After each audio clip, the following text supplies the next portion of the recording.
여러분 안녕하세요. 오늘은 많은 분들이 궁금해하시면서도 막막하게만 느끼시는 주제, 바로 상속세에 대해 처음부터 끝까지 완전히 파헤쳐 드리겠습니다.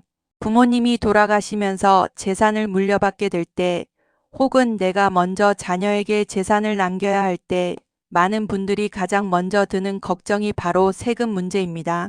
얼마나 내야 하나, 신고는 어떻게 하나, 혹시 세금 폭탄을 맞는 건 아닌가, 이런 걱정들 오늘 이 영상 한편으로 모두 해결해 드릴게요. 실제로 많은 분들이 상속세를 잘못 이해하고 계셔서 불필요하게 세금을 더 내거나 반대로 신고를 제대로 안 해서 나중에 가산세 폭탄을 맞는 경우도 상당히 많습니다. 오늘 이 영상은 여러분이 그런 실수를 하지 않도록 도와드리는 것이 목적입니다. 이 영상을 보시는 분들은 아마 40대에서 60대 사이의 분들이 많을 것입니다. 부모님이 고령이시거나 혹은 본인이 자녀에게 재산을 물려줄 준비를 시작할 나이가 된 분들이겠죠. 상속세는 남의 이야기가 아닙니다. 우리나라 부동산 가격을 고려하면 서울이나 수도권의 아파트 한 채만 있어도 상속세 문제가 현실로 다가올 수 있습니다. 그렇기 때문에 미리 알고 미리 준비하는 것이 중요합니다. 갑자기 상속이 발생했을 때 아무 준비도 없이 맞닥뜨리면 당황하기 마련입니다. 하지만 오늘 이 영상을 보신 여러분은 이미 중요한 준비를 한 셈입니다. 이 영상은 총 8개 챕터로 구성되어 있습니다. 상속세의 기본 개념부터 시작해서 세율 구조, 핵심 공제 항목, 실전 계산 예시, 신고 방법, 분납 전략, 합법적 절세 방법, 그리고 자주 묻는 질문까지 순서대로 다루겠습니다.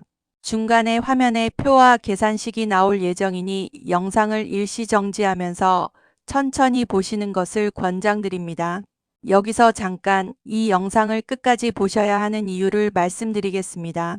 앞부분만 보시면 상속세가 무엇인지는 알지만 실제로 얼마를 내야 하는지, 어떻게 줄일 수 있는지는 모르고 끝납니다.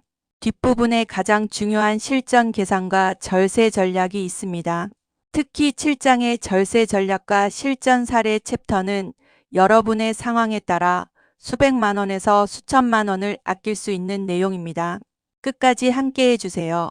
처음부터 끝까지 함께 보시면 여러분도 상속세 전문가가 될 수 있습니다. 그럼 바로 시작하겠습니다. 1장 상속세란 무엇인가? 1-1 상속세의 정의. 상속세란 사람이 사망하면서 남긴 재산, 즉 유산이 다른 사람에게 이전될 때 부과되는 세금입니다. 쉽게 말하면 누군가 세상을 떠나고 그 재산을 가족이나 지인이 받게 되었을 때 국가에 내는 세금입니다. 우리나라에서 상속세는 상속세 및 증여세법이라는 법률에 의해 규정되어 있으며 국세청이 관리하고 있습니다. 이 세금은 상속을 받은 사람, 즉 상속인이 납부의 의무를 지게 됩니다. 상속인이 여러 명일 경우에는 각자가 받은 재산의 비율에 따라 세금을 나눠서 냅니다. 상속세는 단순히 물려받은 돈에 대한 세금이 아닙니다. 부동산, 금융자산, 사업체 지분, 자동차, 귀금속, 심지어 특허권이나 저작권까지 모든 경제적 가치가 있는 재산이 상속세 과세 대상이 됩니다. 이 점을 반드시 기억하셔야 합니다. 1-2 상속과 증여의 차이. 상속세와 자주 혼동되는 개념이 증여세입니다.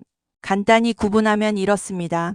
상속은 사람이 사망한 후에 재산이 이전되는 것이고, 증여는 살아있는 사람이 재산을 무상으로 넘겨주는 것입니다. 예를 들어 아버지가 돌아가시면서 아파트를 자녀에게 물려주면 상속입니다.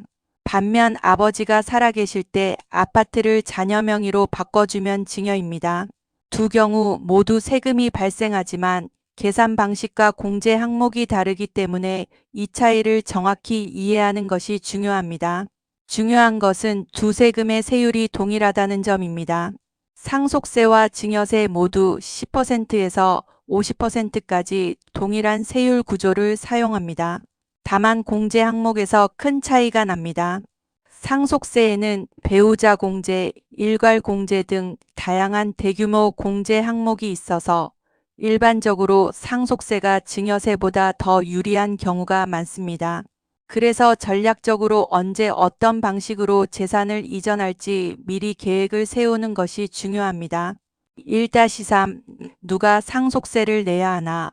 상속세를 내야 하는 사람은 상속인, 즉 재산을 받는 사람입니다. 우리나라 민법에서는 상속 순위를 정해두고 있습니다. 1순위는 피상속인의 직계비속, 즉 자녀와 그 아래 손자녀입니다. 2순위는 피상속인의 직계존속, 즉 부모님이나 조부모님입니다. 3순위는 형제자매, 4순위는 사촌 이내의 반계혈족 순입니다. 여기서 피상속인이란 돌아가신 분, 즉 재산을 남긴 분을 말하고 상속인은 재산을 받는 분을 말합니다. 배우자는 1순위 상속인과 함께 공동 상속인이 되며 직계 비속이 없을 경우에는 2순위 상속인과 공동 상속인이 됩니다. 만약 돌아가신 분이 유언을 남겼다면 유언의 내용에 따라 재산이 분배됩니다. 유언이 없는 경우에는 민법에서 정한 법정 상속 비율에 따라 분배됩니다. 법정 상속 비율을 보면 배우자는 1.5, 자녀는 각각 1의 비율로 나눕니다. 예를 들어 배우자 1명과 자녀 2명이 있다면 배우자가 3분의 1.5, 자녀 각각이 3분의 1씩 받게 됩니다. 1-4. 상속세 납부 의무가 생기는 시점. 상속세 납부 의무는 피상속인이 사망한 날, 즉 상속 개시일부터 발생합니다. 상속인은 이 날로부터 6개월 이내에 상속세를 신고하고 납부해야 합니다. 만약 피상속인이나 상속인이 해외에 거주하고 있었다면 기한이 9개월로 연장됩니다. 이 기한을 넘기면 가산세가 붙게 되니 상속이 개시된 날로부터 6개월이라는 기한을 꼭 기억해 두셔야 합니다. 6개월이 생각보다 짧습니다. 장례 절차를 마치고 유산 정리하고 서류 모으다 보면 금방 시간이 지나가기 때문에 상속이 발생한 직후부터 준비를 시작하는 것이 중요합니다. 1-5. 상속재산의 범위와 추정 상속재산. 상속세가 부과되는 상속재산의 범위는 생각보다 넓습니다. 기본적으로 피상속인이 사망 당시 소유하고 있던 모든 재산이 대상입니다. 부동산, 금융자산, 현금, 보험금, 퇴직금, 주식, 채권, 자동차, 골동품, 회원권, 지식재산권 등이 모두 포함됩니다. 특히 주의할 점이 있습니다. 피상속인이 사망 전에 자신의 생명보험에 가입하고 상속인을 수익자로 지정했다면 그 보험금도 상속재산으로 봅니다. 또한 퇴직금이나 퇴직연금도 상속재산에 포함됩니다. 반면 상속재산에서 제외되는 것도 있습니다. 국가나 지방자치단체에 유증한 재산, 공익법인에 출연한 재산, 국가유공자 보상금 등은 과세 대상에서 제외됩니다. 또한 피상속인의 채무, 즉 빚은 상속재산에서 빼고 계산합니다. 국세청은 피상속인이 사망 전 일정 기간 내에 처분하거나 인출한 재산에 대해서도 상속세를 부과할 수 있습니다. 이것을 추정 상속재산이라고 합니다. 사망 전 1년 이내에 2억 원 이상 또는 2년 이내에 5억 원 이상의 재산을 처분했는데 그 사용처를 소명하지 못하면 상속재산으로 추정하여 과세합니다. 예를 들어 아버지가 돌아가시기 6개월 전에 예금 3억 원을 인출했는데 그 용도를 증명하지 못하면 그 3억 원이 상속재산에 포함될 수 있습니다. 이 제도는 상속세를 피하기 위해 사망 직전에 재산을 빼돌리는 것을 방지하기 위한 것입니다. 따라서 피상속인이 병중에 있거나 고령이라면 금융거래 내역을 꼼꼼히 기록해 두는 것이 나중에 소명을 위해 매우 중요합니다. 병원비, 생활비, 간병비 등 실제 지출 내역을 증빙서류로 잘 보관해 두시기 바랍니다. 2장 상속세 세율과 계산 구조. 2-1. 우리나라 상속세율은 세계 최고 수준. 우리나라의 상속세율은 전 세계에서 손에 꼽히는 높은 수준입니다. 최고 세율은 무려 50%에 달합니다. 경제협력개발기구, 즉 OECD 38개 회원국 중에서도 우리나라는 일본에 이어 두 번째로 높은 상속세율을 가지고 있습니다. 이 때문에 상속세를 둘러싼 논란이 끊이지 않고 있습니다. 부모 세대가 평생 일해서 모은 재산을 자녀에게 물려줄 때 절반 가까이 세금으로 내야 한다는 것이 과연 합당하냐는 논쟁이 계속되고 있는 것입니다. 실제로 최근 국회에서는 상속세율 인하와 제도 개편에 대한 논의가 활발하게 이루어지고 있습니다. 비교를 위해 주요 국가들의 상속세 최고 세율을 살펴보면 일본이 55%로 세계에서 가장 높고 우리나라가 50%, 프랑스와 영국이 각각 45%입니다. 반면 캐나다, 호주, 스웨덴 등은 상속세를 아예 폐지한 나라도 있습니다. 미국은 최고 40%입니다. 2- 상속세율표 상세 설명. 상속세는 과세표준 금액에 따라 5단계 구간으로 나뉩니다.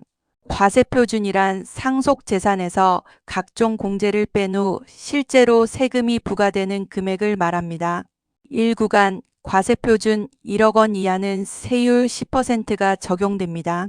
예를 들어 과세표준이 8천만 원이라면 세금은 800만 원입니다.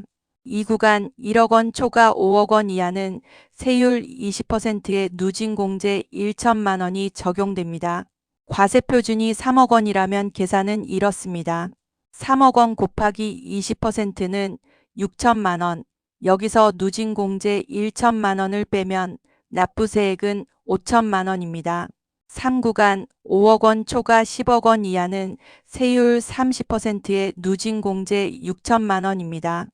예를 들어 과세표준이 7억 원이라면 7억 원 곱하기 30%는 2억 1천만 원. 여기서 누진공제 6천만 원을 빼면 1억 5천만 원이 납부세액입니다. 4구간 10억 원 초과 30억 원 이하는 세율 40%의 누진공제 1억 6천만 원입니다. 과세표준이 15억 원이라면 15억 원 곱하기 40%는 6억 원, 누진공제 1억 6천만 원을 빼면 4억 4천만 원입니다. 5구간 30억 원 초과는 최고 세율 50%의 누진공제 4억 6천만 원입니다. 과세표준이 50억 원이라면 50억 원 곱하기 50%는 25억 원, 누진공제 4억 6천만 원을 빼면 20억 4천만 원이 납부세액입니다. 재산의 절반 가까이가 세금으로 사라지는 셈입니다. 2-3 상속세 계산 순서 단계별 설명. 상속세를 계산하는 순서를 단계별로 정리해 드리겠습니다. 1단계 총 상속재산 파악입니다. 부동산, 금융재산, 현금, 유가증권 등 피상속인이 남긴 모든 재산을 합산합니다. 여기에 사망 전 10년 이내에 상속인에게 증여한 재산도 합산하게 됩니다. 이 합산 규정 때문에 미리 증여해도 10년이 지나지 않으면 소용이 없습니다. 2단계 비과세 재산과 채무를 공제합니다. 국가나 지방자치단체에 유증한 재산, 공익법인 출연 재산 등은 과세되지 않으며 피상속인의 빚이나 공과금, 장례비용 등은 차감할 수 있습니다. 장례비용은 최대 1천만 원까지 공제 가능합니다. 3단계 각종 공제를 적용하여 과세표준을 계산합니다. 기초공제, 배우자공제, 인적공제 등 여러 공제 항목을 적용하여 과세표준을 낮춥니다. 공제 항목은 3장에서 자세히 다루겠습니다. 4단계 세율을 적용하여 산출세액을 계산합니다. 앞서 말씀드린 5단계 세율표에 과세표준을 대입합니다. 5단계 세액공제와 세액감면을 적용합니다. 신고기한 내 자진 신고 시 3%의 신고세액공제를 받습니다. 또한 문화재나 미술품 등을 국가에 물납하는 경우 공제를 받을 수 있습니다. 6단계 최종 납부세액이 결정됩니다. 이 금액을 신고기한 내에 납부하면 됩니다. 3장 핵심 공제 항목 총정리 3-1 기초공제 2억 원 상속세 계산에서 가장 기본이 되는 것이 기초공제입니다. 거주자가 사망한 경우 상속재산에서 무조건 2억 원을 공제해 줍니다. 이것이 기초공제입니다. 말 그대로 기본적으로 빼주는 금액입니다. 피상속인이 국내 거주자인 경우에만 적용되며 비거주자라면 기초공제 적용이 다를 수 있으므로 주의가 필요합니다. 3-2 인적공제 상속인 구성에 따라 달라진다. 인적공제는 상속인의 구성에 따라 추가로 받을 수 있는 공제입니다. 자녀 공제는 1인당 5천만 원입니다. 미성년자인 경우에는 1천만 원에 19세까지 남은 연수를 곱한 금액을 추가로 공제받습니다. 예를 들어 10살짜리 자녀라면 1천만 원 곱하기 9년, 즉 9천만 원의 미성년자 공제를 받습니다. 65세 이상 어른이 상속인에 포함된 경우 1인당 5천만 원을 추가 공제합니다. 장애인인 경우에는 1천만 원의 기대여명 연수를 곱한 금액을 공제받을 수 있습니다. 예를 들어 40세 장애인 상속인의 기대여명이 40년이라면 4억 원의 장애인 공제를 받게 됩니다. 이는 매우 큰 금액으로 상속인 중 장애인이 있는 경우 절세 효과가 매우 큽니다.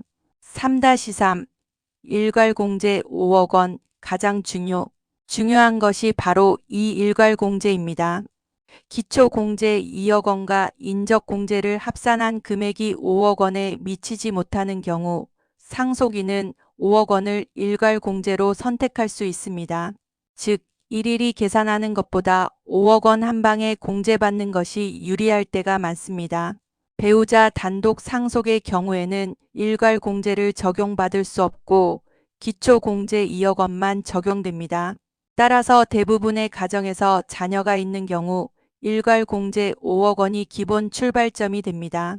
많은 분들이 상속세를 걱정하시는데 사실 일괄공제 5억 원만 해도 상당한 금액이 과세 대상에서 제외됩니다. 서울 외곽의 아파트 한 채가 5억 원대인 경우 그것만으로는 상속세가 발생하지 않는다는 의미입니다. 3-4 배우자 공제는 최대 30억 원. 배우자 공제는 상속세 공제 항목 중 가장 큰 금액이 적용될 수 있는 항목입니다. 배우자가 실제로 상속받은 금액이 5억 원 미만이더라도 최소 5억 원을 공제받습니다. 그리고 실제 배우자가 상속받은 금액이 5억 원을 넘으면 법정 상속 지분 한도 내에서 최대 30억 원까지 공제가 가능합니다. 예를 들어 상속 재산이 20억 원이고 배우자와 자녀 2명이 상속인이라면 법정 상속 비율에 따라 배우자는 전체 재산의 약 43%인 약 8억 6천만 원을 받게 됩니다. 이 경우 배우자 공제로 8억 6천만 원 전액이 공제되어 배우자 몫에 대해서는 세금이 0원이 됩니다. 이 때문에 배우자 생존 시에는 상속세 부담이 상대적으로 낮고 2차 상속 즉 배우자가 돌아가실 때 큰 세금이 발생하는 경우가 많습니다. 따라서 1차 상속과 2차 상속을 통합해서 전략을 세우는 것이 중요합니다. 3-5 금융재산 공제 순금융재산이란 예금, 적금, 주식 등 금융재산에서 금융채무를 뺀 금액입니다. 이 순금융재산에 대해 2천만 원 초과 시 20%를 공제해주며 최대 2억 원까지 공제받을 수 있습니다. 예를 들어 금융재산이 5억 원이라면 20%인 1억 원을 공제받습니다. 현금 및 금융재산을 상속받는 경우 이 공제를 놓치지 않도록 주의하세요. 3-6 동거주택 상속공제 피상속인과 상속인이 10년 이상 같은 집에서 함께 살았고 그 주택이 1세대 1주택에 해당하는 경우 주택가액의 100% 최대 6억 원까지 공제를 받을 수 있습니다. 이것이 동거주택 상속공제입니다. 이 공제를 받기 위한 조건이 있습니다. 상속 개시일 현재 무주택자이거나 피상속인과 공동으로 1주택을 소유한 경우여야 합니다. 또한 10년 이상 계속하여 동거해야 하며 단순 주소지만 이전한 경우는 인정되지 않습니다. 부모님과 오랫동안 함께 거주한 자녀라면 이 공제를 반드시 확인해야 합니다. 3-7 재해손실 공제와 감정평가 비용 상속 재산이 신고 기한 이내에 재난이나 재해로 인해 멸실되거나 훼손된 경우 그 손실 금액을 공제받을 수 있습니다.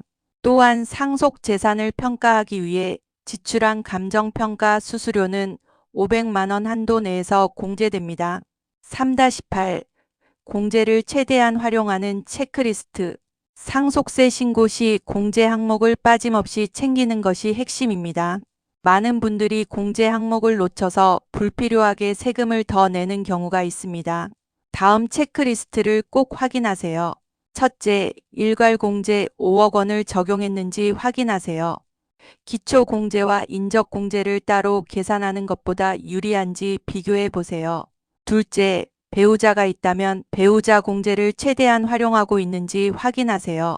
셋째, 금융재산이 있다면 금융재산 공제를 신청했는지 확인하세요. 넷째, 피상속인과 10년 이상 함께 살았다면 동거주택 공제 대상인지 확인하세요. 다섯째, 장례비용 영수증은 빠짐없이 보관하여 공제받으세요.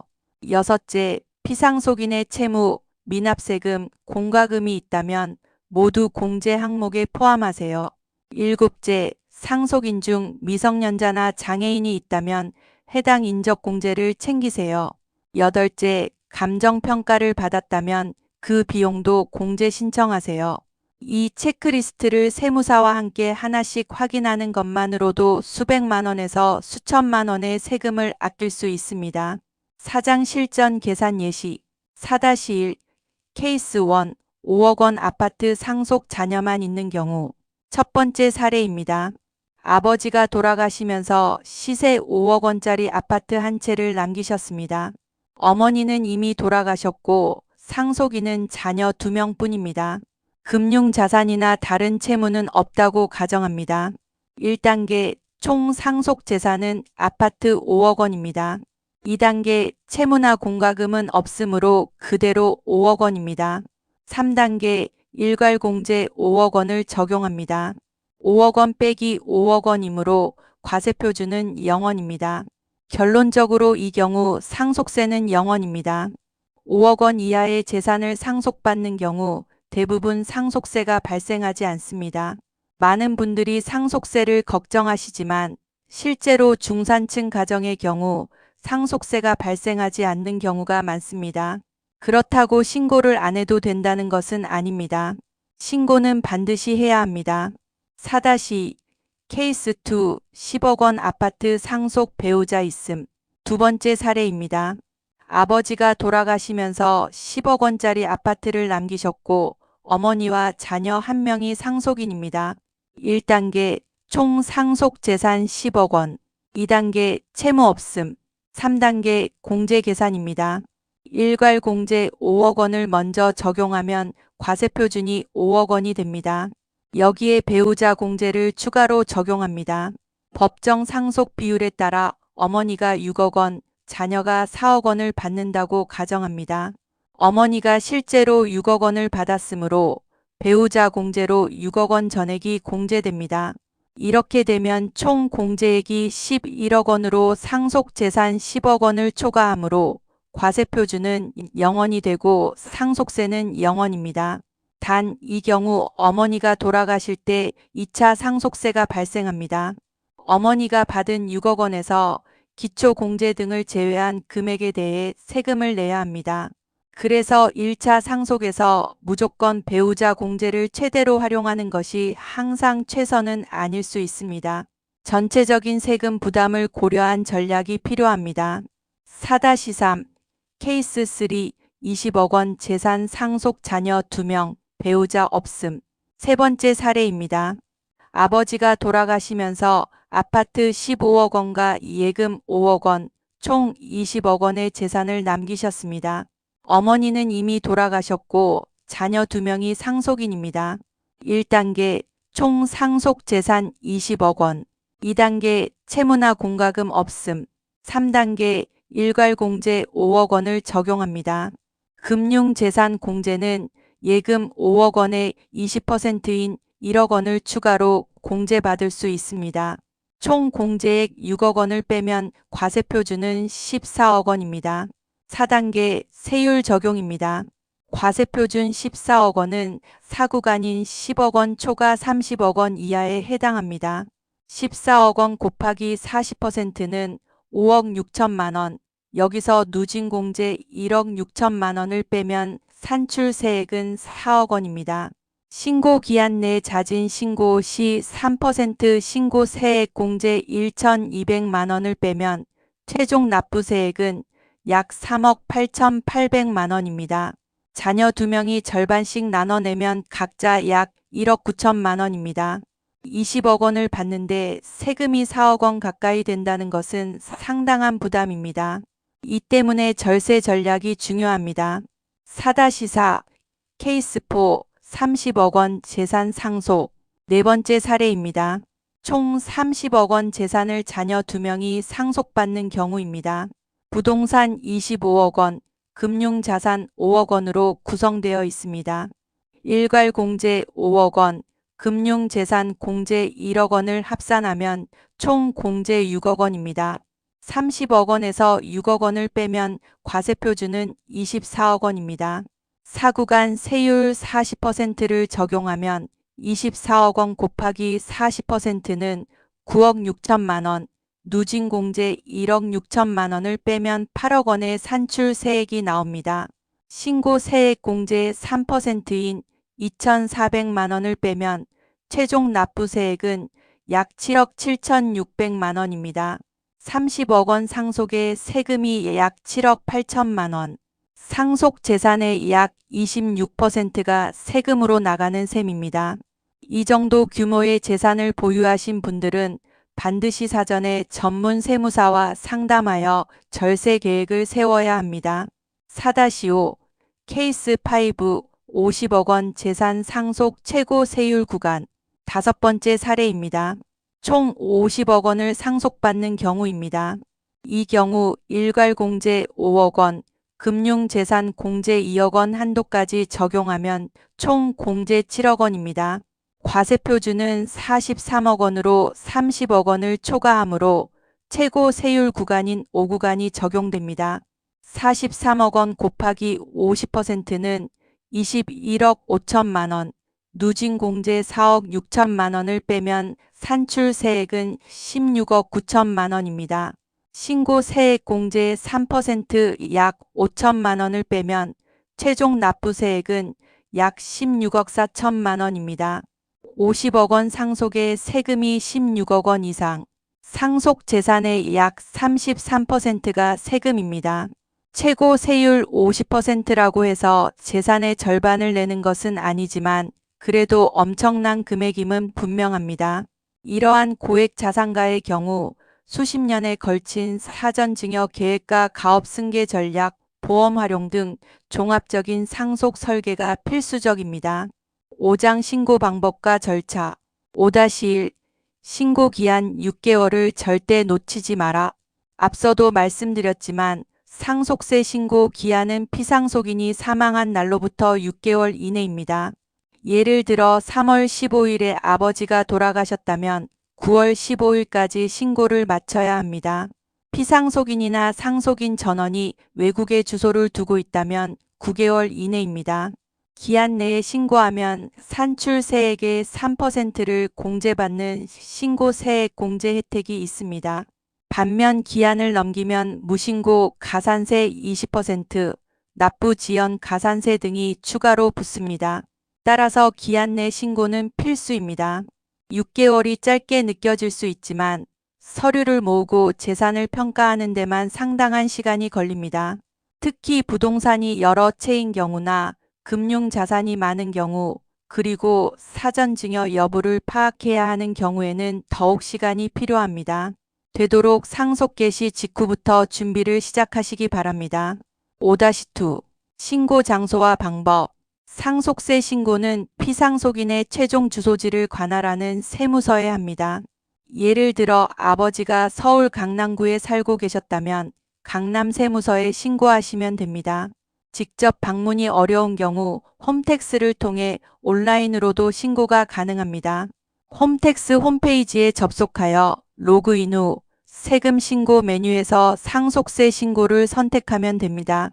온라인 신고 시 공인인증서 또는 간편인증이 필요합니다. 신고서 작성이 복잡하고 어렵기 때문에 세무사에게 대리 신고를 맡기는 분들이 많습니다. 세무사를 통해 신고할 경우 수수료가 발생하지만 공제 항목을 빠짐없이 챙기고 실수를 줄일 수 있다는 장점이 있습니다. 5-3 필요 서류 목록 상속세 신고에 필요한 기본 서류입니다. 상속세 과세표준 신고 및 자진납부 계산서, 상속재산 명세서 및 그 입증서류, 채무와 공과금 및 장례비용 명세서, 가족관계 증명서, 피상속인의 재적등본이 기본 서류입니다. 부동산이 있다면 등기부등본, 토지대장, 건축물대장이 추가로 필요합니다. 금융재산이 있다면 각 금융기관의 잔액증명서와 거래내역서가 필요합니다. 주식이 있는 경우 주주명부와 시세 확인 자료도 필요합니다. 사전 증여가 있었다면 증여세 신고 관련 서류도 함께 제출해야 합니다. 서류가 많고 복잡하기 때문에 처음에 필요한 서류 목록을 완전히 파악하고 하나씩 수집하는 것이 효율적입니다. 5-4 납부 방법 신고한 세금은 신고기한 내에 납부해야 합니다.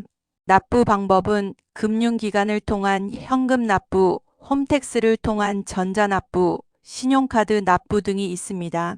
납부할 세금이 크다면 물납, 즉 현금 대신 재산으로 납부하는 방법도 있습니다.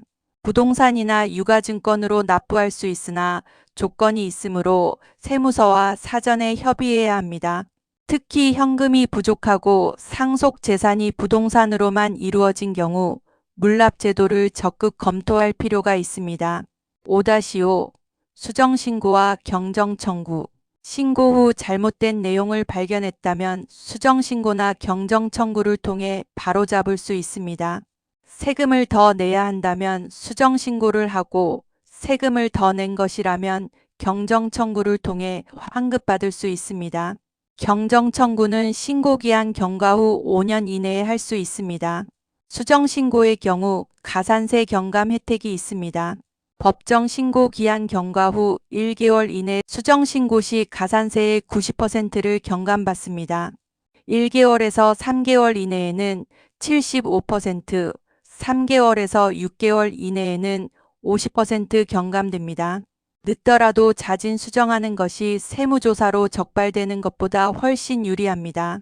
6장 분납 연부연납 활용법 6-1 분납제도 상속세는 납부 세액이 1천만 원을 초과하는 경우 분납이 가능합니다. 납부 기한 내에 먼저 50%를 납부하고 나머지 50%는 납부 기한 경과 후 45일 이내에 납부하면 됩니다. 예를 들어 납부 세액이 4억 원이라면 우선 2억 원을 신고 기한 내에 내고 나머지 2억 원은 45일 후에 추가로 납부할 수 있습니다. 단기적으로 현금 흐름을 관리하는 데 도움이 됩니다. 이자나 가산금은 없으므로 분납 요건이 된다면 활용하는 것이 좋습니다. 6-2 연부연납 최대 10년 분할 납부 연부연납은 분납보다 훨씬 긴 기간에 걸쳐 세금을 나눠내는 제도입니다. 납부 세액이 2천만 원을 초과하는 경우 신청할 수 있습니다. 일반적인 경우 최대 5년, 가업 상속 재산이 포함된 경우에는 최대 20년에 걸쳐 분할 납부할 수 있습니다. 연부연납 시에는 분할 납부 금액에 대해 일정 이자율을 적용한 가산금을 함께 납부해야 합니다. 2024년 기준 연부연납 가산율은 연 3.5% 수준입니다. 이는 시중 대출 금리와 비교해서 낮을 수도 있고 높을 수도 있으므로 본인의 상황에 맞게 판단하셔야 합니다. 연부연납의 가장 큰 장점은 당장 수십억 원의 현금을 마련하지 않아도 된다는 것입니다. 예를 들어 상속세가 10억 원이라면 매년 2억 원씩 5년에 걸쳐 내는 방식으로 현금 부담을 크게 줄일 수 있습니다. 6-3 연부연납 신청 방법 연부연납을 받으려면 상속세 신고 기한 내에 세무서에 연부연납 허가 신청서를 제출해야 합니다. 담보 제공이 원칙으로 부동산, 유가증권 등을 담보로 제공해야 합니다. 세무서의 허가를 받으면 연부연납 일정에 따라 세금을 분할 납부할 수 있습니다. 담보로 제공하는 재산의 가치가 연부연납 허가 금액의 120% 이상이어야 합니다. 만약 담보 가치가 부족하다면 납세보증보험을 활용하는 방법도 있습니다. 6-4 물납제도 현금을 마련하기 어려운 경우 부동산이나 유가증권으로 세금을 납부하는 물납제도도 있습니다. 물납은 상속재산 중 부동산과 유가증권으로 구성된 경우에 한해 신청할 수 있으며 세무서의 허가가 필요합니다. 물납가액은 상속재산의 평가액이 기준이 됩니다. 물납은 현금이 없는 경우에 최후 수단으로 활용됩니다.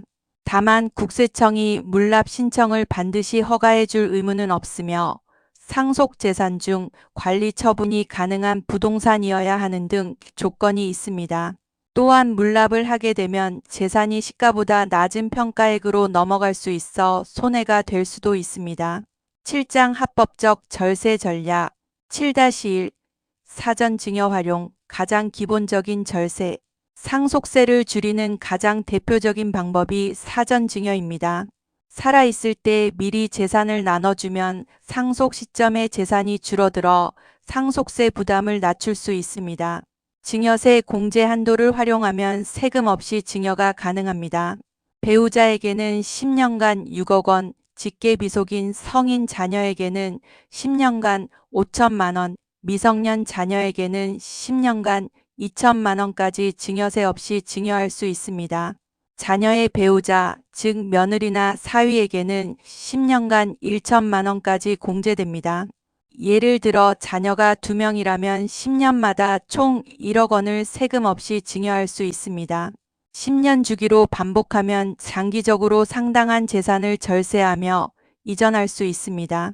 자녀가 어릴 때부터 미리 증여를 시작하면 더욱 효과적입니다. 7-2 10년 합산 규정 이해 단 주의해야 할 점이 있습니다. 사망 전 10년 이내에 상속인에게 증여한 재산은 상속재산에 합산됩니다. 따라서 증여는 가능한 한 일찍 최소 10년 전에 실행하는 것이 절세에 유리합니다. 10년이 넘으면 그 증여 재산은 상속세 계산에 포함되지 않기 때문입니다. 또한 상속인이 아닌 사람에게 증여한 재산은 사망 전 5년 이내에 증여한 경우에만 합산됩니다. 이 점을 활용하여 손자녀나 며느리 등에게 증여하는 전략도 있습니다. 다만 세대를 건너뛴 증여는 할증 과세의 30%가 적용되므로 이 점도 고려해야 합니다.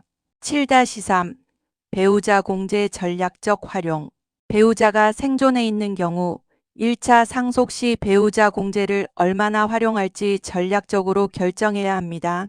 배우자 공제를 최대한 활용하면 1차 상속세를 줄일 수 있지만 배우자가 돌아가실 때 2차 상속세 부담이 커집니다. 반대로 1차 상속에서 배우자 공제를 적게 사용하고 자녀에게 많은 재산이 가도록 하면 1차 상속세는 더 내지만 2차 상속세를 줄일 수 있습니다.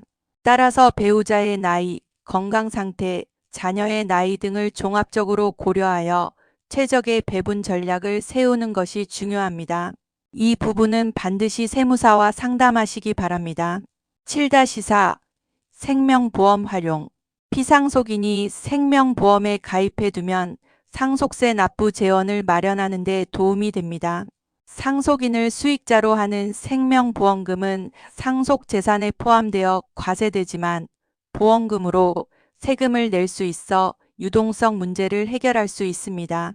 특히 부동산 위주의 재산을 가진 분들은 현금이 없어 상속세를 납부하지 못하는 상황이 생길 수 있는데 이때 생명보험이 큰 역할을 합니다. 또한 상속인을 계약자로 하고 피상속인을 피보험자로 하는 보험에 가입하면 보험금이 상속재산에 포함되지 않는 경우도 있으니 전문가와 상담해 보시기 바랍니다. 7-5 가업상속공제 중소기업 사업자라면 필수 중소기업이나 중견기업을 운영하는 분들은 가업상속공제를 통해 최대 600억 원까지 공제를 받을 수 있습니다. 이는 엄청난 금액의 절세가 가능한 제도입니다. 단 조건이 까다롭습니다. 피상속인이 10년 이상 계속하여 경영한 중소기업 또는 매출액 5천억 원 미만의 중견기업이어야 합니다. 상속인은 상속 개시 전 2년 이상 가업에 종사해야 하며 상속 후에도 10년간 가업을 계속 유지해야 합니다.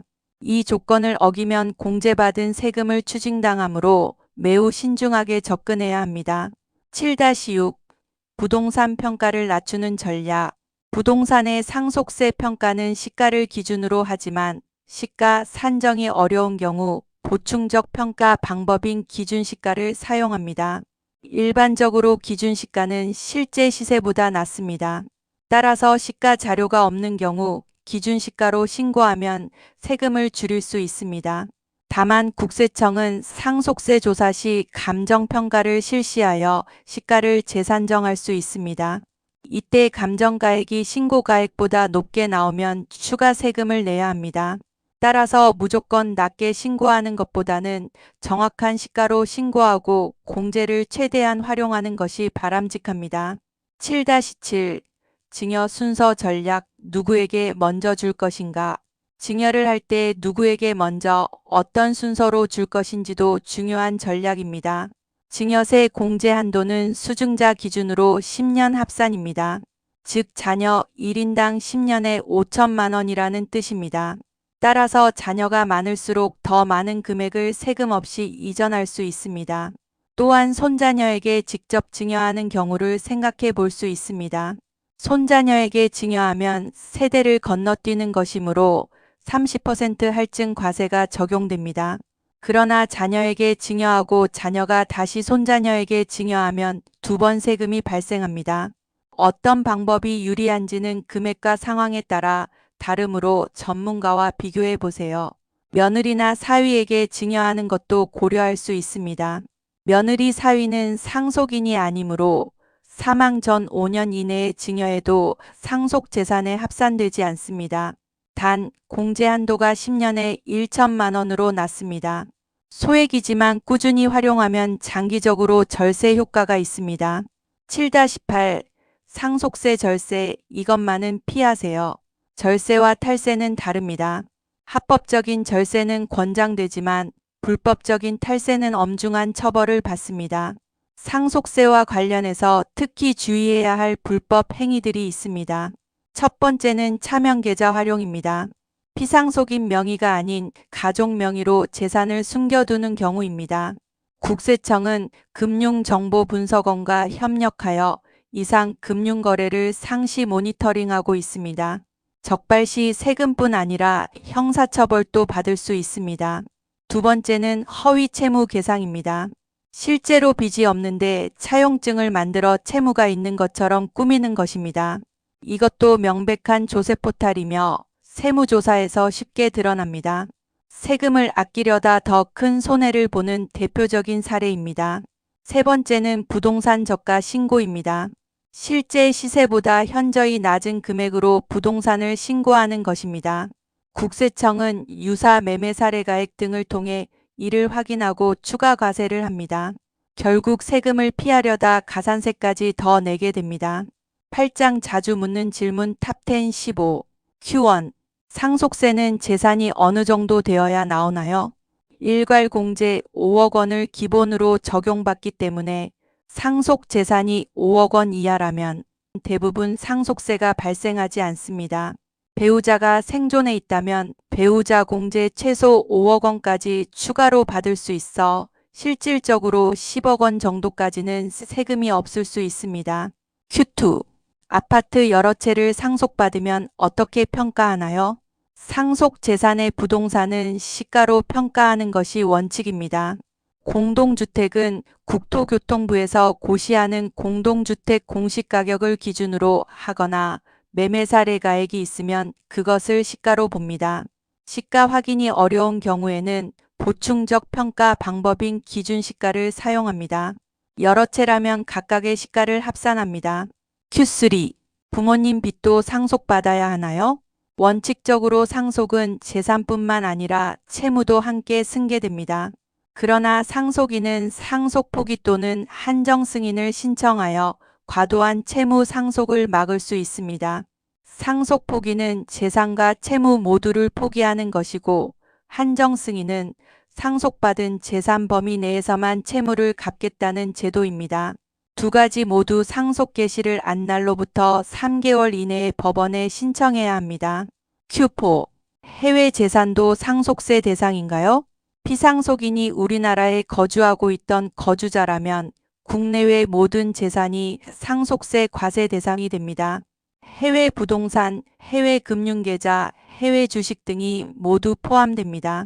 단, 해외에서 이미 상속세를 납부했다면 외국 납부세 공제를 통해 이중 과세를 조정받을 수 있습니다. Q5. 신고를 안 하면 어떻게 되나요?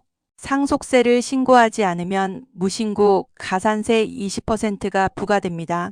또한 납부 지연 시 납부 불성 실 가산세도 추가됩니다.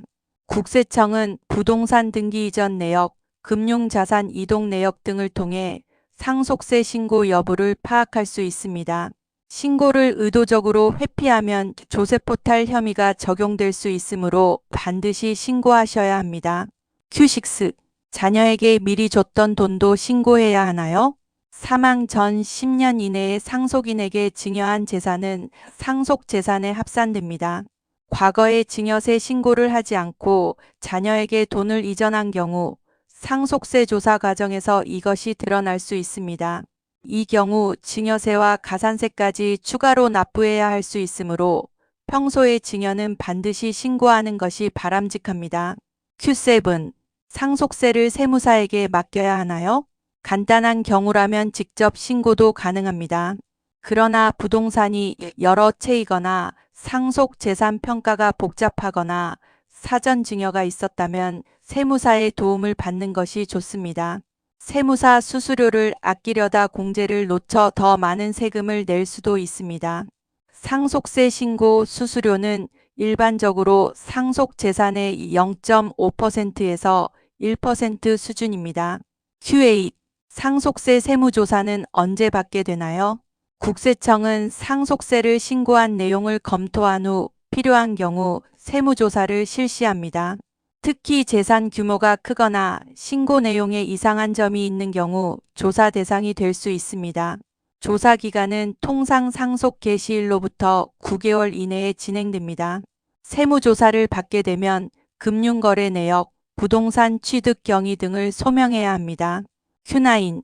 상속 포기를 하면 손자가 상속받나요? 자녀 전원이 상속을 포기하면 손자녀가 대신 상속인이 될 수 있습니다. 이를 대습상속이라고 합니다. 이 방법을 통해 세대를 건너뛰어 손자녀에게 재산을 물려주는 절세 전략이 논의되기도 합니다. 다만 현실적으로 여러 조건이 있고 세무당국이 이를 면밀히 검토하므로 전문가와 충분한 상담이 필요합니다. Q10. 상속세와 양도소득세가 동시에 발생할 수 있나요? 상속받은 부동산을 나중에 팔 때는 양도소득세가 발생합니다. 이때의 취득가액은 상속받을 당시의 평가액이 기준이 됩니다. 따라서 상속 시 재산 평가액이 높을수록 나중에 양도할 때 양도 차익이 줄어들어 양도세 부담이 낮아지는 효과가 있습니다. 상속세와 양도세는 서로 연결되어 있으므로 종합적으로 고려해야 합니다. Q11. 상속세 신고 후 집값이 오르면 어떻게 되나요? 상속 신고 이후에 부동산 가격이 올라도 추가로 상속세를 낼 필요는 없습니다. 상속세는 상속 개시 당시의 시가를 기준으로 과세하기 때문입니다. 다만 신고 후 국세청이 감정평가를 통해 당시 시가가 신고액보다 높다고 판단하면 추가 세금이 부과될 수 있습니다. 이것은 가격 상승이 아닌 당시 시가의 재산정에 의한 것입니다. Q12. 비상장 주식도 상속세 대상인가요? 비상장 주식도 당연히 상속세 과세 대상입니다. 비상장 주식의 평가는 복잡합니다. 원칙적으로는 시가로 평가하지만 시가 산정이 어려운 경우 보충적 평가 방법을 사용합니다. 보충적 방법은 회사의 순자산 가치와 순손익 가치를 일정 비율로 합산하여 계산합니다.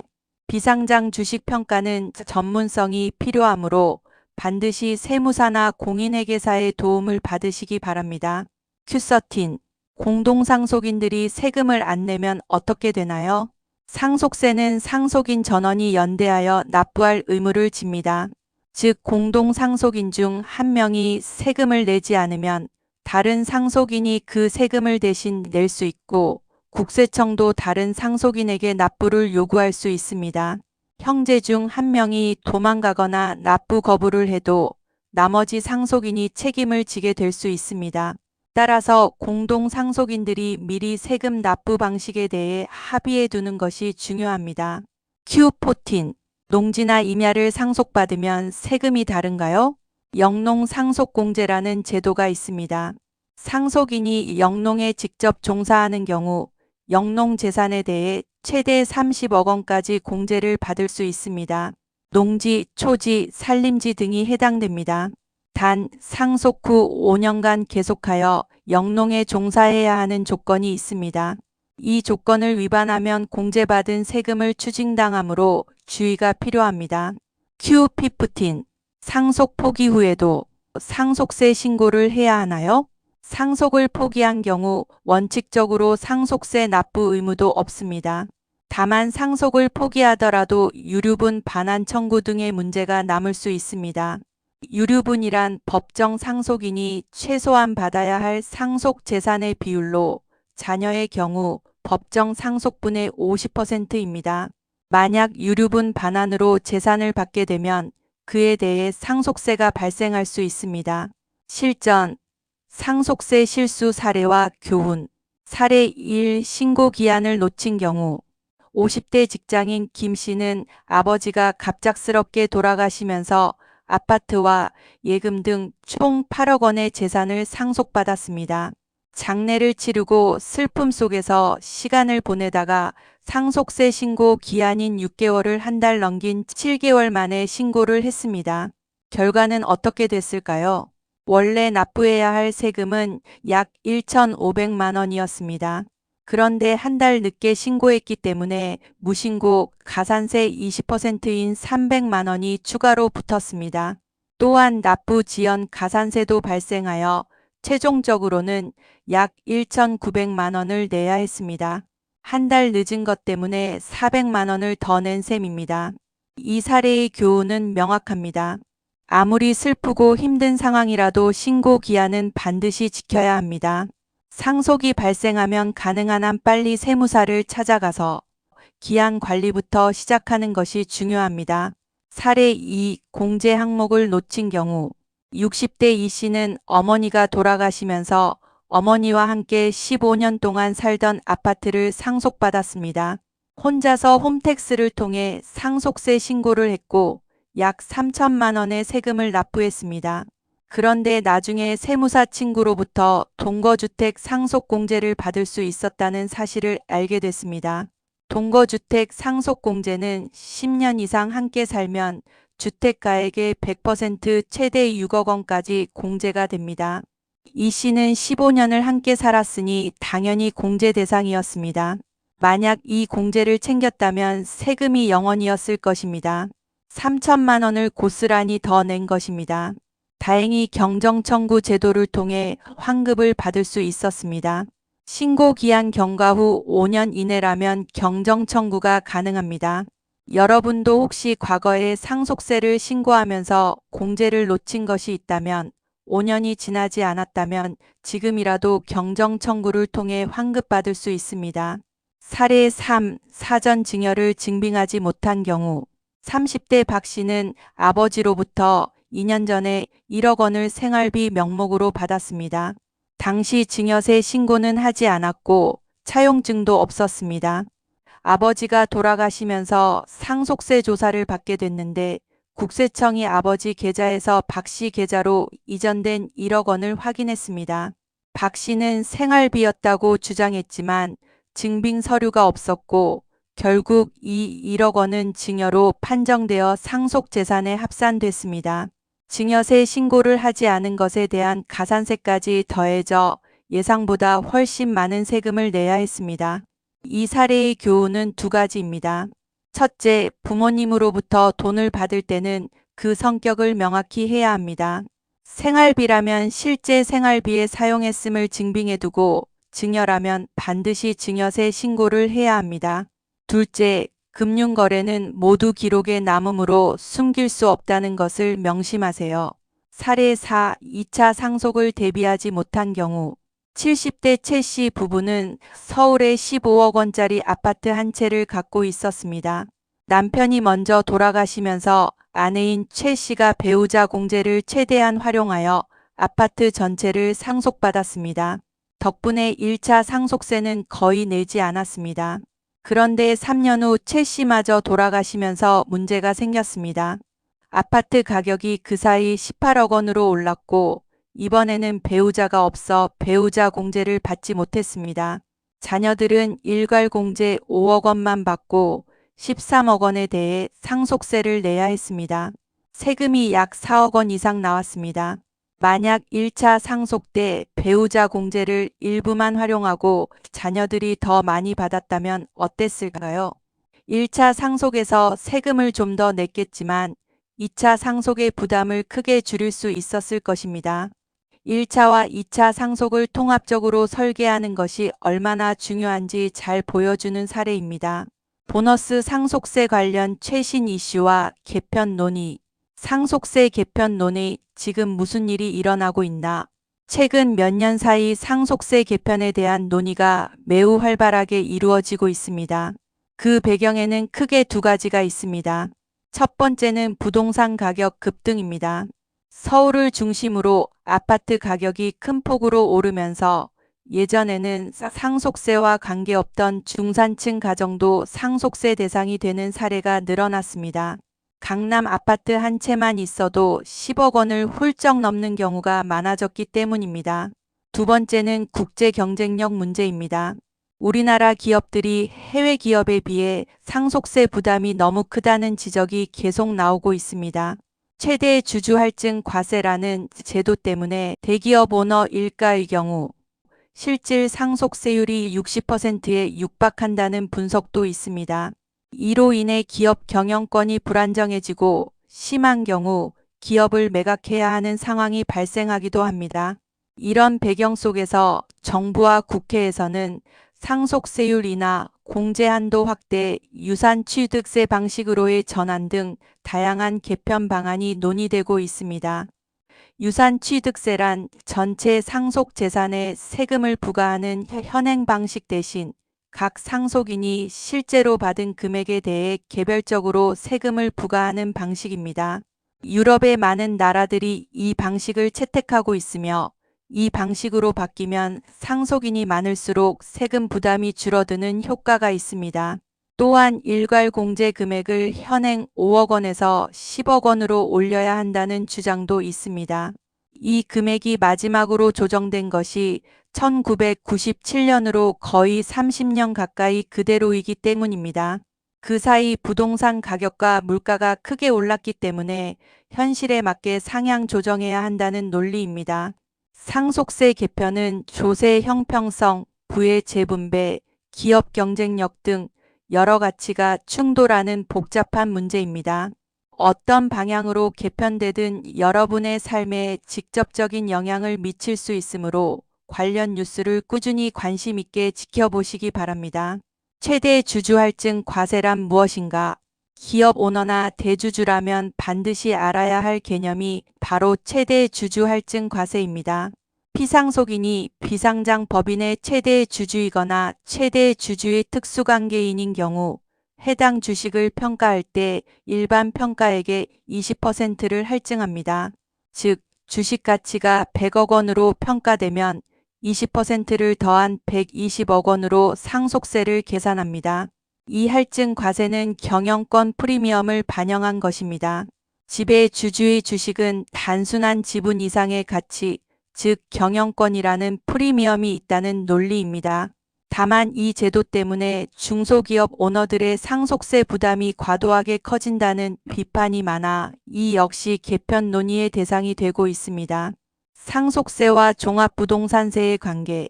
부동산을 많이 보유한 경우 상속세뿐만 아니라 종합부동산세, 즉 종부세도 큰 부담이 됩니다. 종부세는 매년 내야 하는 보유세이고 상속세는 상속이 발생할 때 한 번 내는 세금입니다. 두 세금이 직접 연결되는 것은 아니지만 부동산 자산을 관리하는 전략을 세울 때 함께 고려해야 합니다. 예를 들어 고가 부동산 여러 채를 보유하고 있다면 살아있는 동안 종부세를 매년 내면서 자산을 유지하다가 사망 시 상속세까지 납부해야 하는 이중 부담이 생깁니다. 이 때문에 일부에서는 보유세금 부담을 줄이기 위해 미리 자녀에게 증여하는 전략을 선택하기도 합니다. 다만 증여 시에도 증여세가 발생하므로 종합적인 세금 비교가 필요합니다. 상속받은 재산 어떻게 관리해야 할까? 상속세를 납부하고 나서도 고민은 끝나지 않습니다. 상속받은 재산을 어떻게 관리하고 운용할지도 중요한 문제입니다. 특히 부동산을 상속받은 경우 그 부동산을 계속 보유할지 매각할지 결정해야 합니다. 상속받은 부동산을 바로 매각하면 취득 시점이 상속 개시일이기 때문에 단기간에 매각하는 경우 양도 차익이 거의 발생하지 않아 양도세 부담이 적습니다. 반면 오랫동안 보유하다가 가격이 많이 오른 후 매각하면 양도 차익에 대해 높은 양도세를 내야 합니다. 이 점도 상속 재산 관리 전략을 세울 때 고려하세요. 금융 자산을 상속받은 경우에는 운용 방법을 신중하게 결정해야 합니다. 갑자기 큰 돈이 생기면 충동적인 투자나 사기 피해로 이어지는 경우도 있습니다. 상속 직후에는 급하게 움직이지 말고 충분히 검토한 후 안전하고 자신에게 맞는 방식으로 운용하시기 바랍니다. 상속 전 꼭 해야 할 준비들. 마지막으로 상속을 받는 입장이 아니라 상속을 남기는 입장에서 미리 준비해야 할 것들에 대해 말씀드리겠습니다. 첫 번째는 유언장 작성입니다. 유언장이 없으면 상속인들 사이에 분쟁이 생길 수 있습니다. 법적으로 효력이 있는 유언장을 미리 작성해 두면 본인의 의사대로 재산을 배분할 수 있고 상속 분쟁도 예방할 수 있습니다. 유언 공정 증서를 만들어 두는 것이 가장 확실한 방법입니다. 두 번째는 재산 목록 정리입니다. 부동산, 금융자산, 보험, 채무 등 본인의 모든 재산과 채무 목록을 정리해서 가족이 알 수 있도록 해두세요. 사망 후 가족들이 재산을 파악하는 데 상당한 시간이 걸리고 몰랐던 채무가 나중에 발견되기도 합니다. 세 번째는 사전 증여 계획입니다. 앞서 말씀드린 것처럼 10년 단위로 꾸준히 증여를 실행하면 장기적으로 상속세를 크게 줄일 수 있습니다. 이를 위해 이른 시기에 세무사와 상담하여 체계적인 자산 이전 계획을 세우시기 바랍니다. 네 번째는 생명보험 가입입니다. 상속세 납부 재원을 미리 마련해 두면 남겨진 가족들이 세금 때문에 힘든 상황에 처하지 않아도 됩니다. 특히 현금이 부족하고 부동산 위주의 자산을 보유하고 계신 분들은 생명보험을 통해 유동성을 확보해 두는 것이 중요합니다. 다섯째, 가족 간 상속 협의입니다. 상속은 혼자 결정하는 것이 아닙니다. 가족 모두가 함께 상속 계획을 공유하고 미리 협의해 두는 것이 중요합니다. 갑작스러운 상속이 발생했을 때 가족 간 의견 충돌로 분쟁이 생기는 경우가 매우 많습니다. 평소에 재산 목록, 유언 의사, 분배 계획 등을 가족과 솔직하게 대화해 두는 것이 나중에 갈등을 예방합니다. 심화 상속세 절세의 핵심, 10년 전략 설계. 왜 10년이 핵심인가? 상속세 절세에서 가장 자주 나오는 숫자가 바로 10년입니다. 사망 전 10년 이내 증여는 상속 재산에 합산된다는 것, 증여세 공제 한도가 10년 단위라는 것, 동거주택 공제를 받으려면 10년 이상 거주해야 한다는 것, 가업 상속 공제를 받으려면 10년 이상 경영해야 한다는 것, 상속세법에서 10년이라는 기간이 이렇게 반복적으로 등장합니다. 즉 상속세 절세는 10년 단위의 장기 전략입니다. 부모님이 건강하실 때, 재산이 형성되어 있을 때 일찍 시작할수록 효과가 큽니다. 60대 부모님이 계신다면 지금이 바로 시작할 때입니다. 70대가 넘어서 시작하면 선택지가 줄어듭니다. 나이대별 상속 준비 전략. 50대 부모님이 계신 경우입니다. 이 시기는 가장 여유 있게 준비할 수 있는 황금 기간입니다. 자녀에게 10년 단위 증여를 시작하고 생명보험에 가입하여 납부 재원을 마련하고 부동산 포트폴리오를 정리할 시간이 충분합니다. 세무사와 함께 장기 절세 계획을 세우기에 가장 좋은 시기입니다. 60대 부모님이 계신 경우입니다. 본격적인 준비가 필요한 시기입니다. 증여를 시작했다면 10년 합산 규정에 걸리기 전에 최대한 이전해야 합니다. 재산 목록을 정리하고 유언장을 작성하고 가족 간 상속 협의를 시작해야 할 시기입니다. 이 시기에 세무사 상담을 받으면 수천만 원 이상의 절세 효과를 기대할 수 있습니다. 70대 이상 부모님이 계신 경우입니다. 시간이 촉박합니다. 지금 당장 세무사와 상담하여 가능한 절세 수단을 파악해야 합니다. 증여를 시작해도 10년이 지나지 않으면 합산되지만 5년이 지나면 상속인이 아닌 사람에 대한 증여는 합산되지 않습니다. 또한 이 시기에는 건강 상태를 고려하여 연부연납이나 물납 계획도 함께 세워두는 것이 좋습니다. 부동산 중심 자산가를 위한 특별 전략. 우리나라는 자산의 상당 부분이 부동산으로 이루어진 경우가 많습니다. 특히 서울이나 수도권의 아파트를 여러 채 보유하고 계신 분들은 부동산 특성에 맞는 절세 전략이 필요합니다. 첫 번째 전략은 부동산 증여 시 공시가격 활용입니다. 증여 시에도 시가로 평가하는 것이 원칙이지만 아파트의 경우 공동주택 공시가격이 인정되는 경우도 있습니다. 공시가격이 시세보다 낮다면 이를 활용해 증여세 부담을 줄일 수 있습니다. 다만 세법이 계속 바뀌고 있으니 현재 기준을 전문가에게 확인하세요. 두 번째 전략은 임대주택 등록입니다. 장기 일반 민간임대주택으로 등록하면 일정 요건 충족 시 상속세 평가 시 할인 혜택을 받을 수 있었습니다. 다만 임대주택 관련 세제 혜택은 정부 정책에 따라 자주 바뀌므로 반드시 최신 규정을 확인하셔야 합니다. 세 번째 전략은 부동산 법인화입니다. 부동산을 개인이 보유하는 것이 아니라 법인을 설립하여 법인 명의로 보유하는 방식입니다. 개인이 법인 주식을 상속받는 형태로 구성할 수 있어 부동산 직접 상속보다 절세 효과를 볼 수 있는 경우가 있습니다. 다만 법인세, 취득세 등 다른 세금과의 관계를 종합적으로 고려해야 하므로 반드시 전문가와 상담 후 진행하세요. 금융자산 중심 자산가를 위한 전략. 금융자산이 많은 경우에는 다른 접근이 필요합니다. 예금이나 주식은 부동산과 달리 분할이 쉽기 때문에 증여 전략을 더 세밀하게 구사할 수 있습니다. 주식의 경우 주가가 낮을 때 증여하면 증여세 부담을 줄일 수 있습니다. 예를 들어 평소에 5만 원이던 주식이 시장 조정으로 3만 원이 되었다면 이때 증여하면 더 낮은 평가액으로 증여세를 냅니다. 나중에 주가가 다시 올라 수익이 나더라도 증여세는 이미 낸 것이므로 절세 효과가 큽니다. 또한 금융재산의 경우 국내 분산뿐만 아니라 해외 투자 자산도 있는 경우 상속세 신고가 복잡해질 수 있습니다. 해외 금융계좌는 해외 금융계좌 신고 의무도 별도로 있으므로 이 부분도 전문가와 함께 관리하시기 바랍니다. 지금까지 상속세 완전 정복을 위해 총 8개 챕터와 보너스 챕터까지 상속세의 모든 것을 살펴보았습니다. 핵심 내용을 다시 한번 정리해 드리겠습니다. 상속세는 사망으로 인한 재산 이전에 부과되는 세금이며 우리나라는 세계적으로도 높은 세율을 적용하고 있습니다. 세율은 과세표준에 따라 10%에서 최고 50%까지 적용됩니다. 하지만 무조건 것부터 낼 필요는 없습니다.